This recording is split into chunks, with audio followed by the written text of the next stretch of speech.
मुन्ना झुंड में तो सुअर आते हैं, शेर अकेला ही आता है।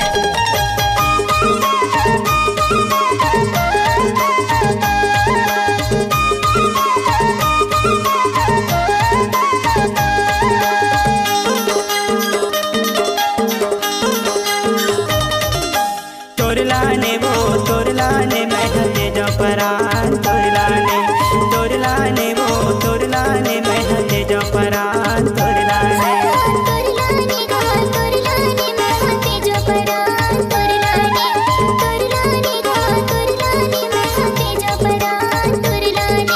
तोरलाने बाई तोरलाने तेजा परान तोरलाने तेजा परान तोरलाने। क्या मतलब?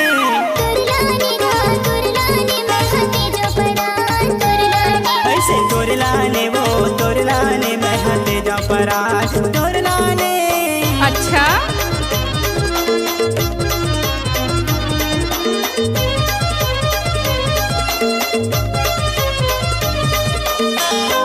डीजे जिंगसी गांव मुरकटा वाले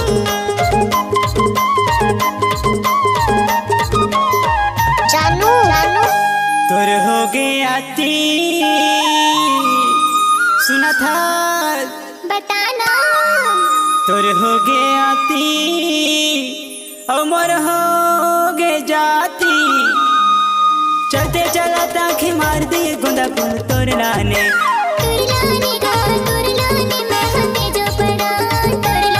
ऐसे तोरलाने वो तोरलाने मैं हते जो परान तोरलाने।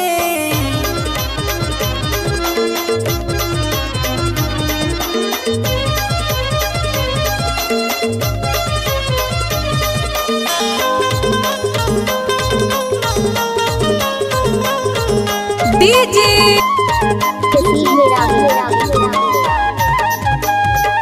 संझा के बेरा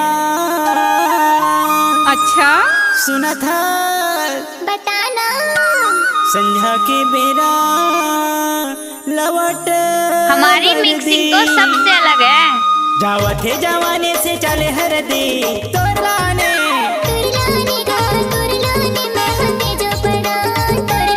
ऐसे तोरलाने वो तोरलाने मैं हते जो परान तोरलाने। हम बोलते कम है बजाते ज्यादा हैं। हम बोलते कम है बजाते ज्यादा हैं। डीजे मिक्सिंग किया है लता मेरा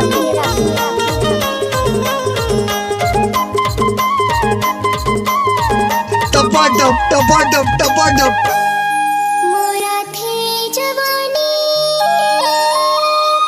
सुना था सुनाना मोरा थी जवानी ओए होए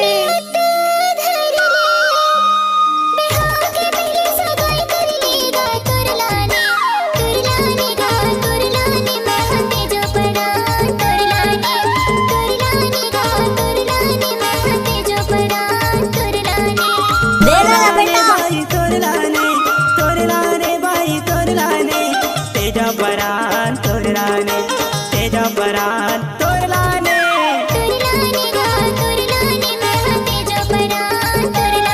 ऐसे तोरलाने वो तोरलाने मैं हते जो परान तोरलाने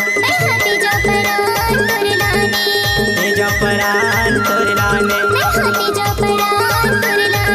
हते जो परान तोरलाने। पागल।